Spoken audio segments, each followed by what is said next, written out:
বগুড়ায় নিখোঁজের পরদিন প্রতিবেশীর বাসা থেকে মেহেদি নামে 4 বছরের এক শিশুর বস্তাবন্দি মরদেহ উদ্ধার করছে পুলিশ।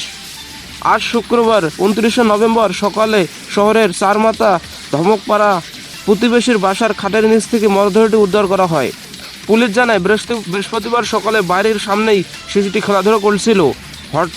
এরপর হঠাৎ সেখান থেকে হারিয়ে যায়।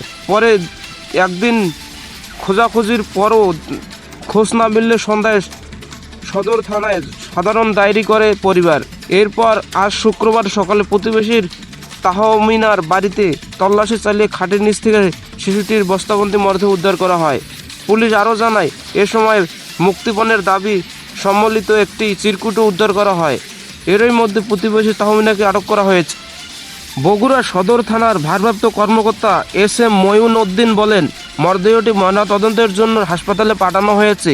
শিশুটির দাফন শেষে থানায় মামলার দায়েরের প্রস্তুতি নিচ্ছে পরিবার। Desk report, news point.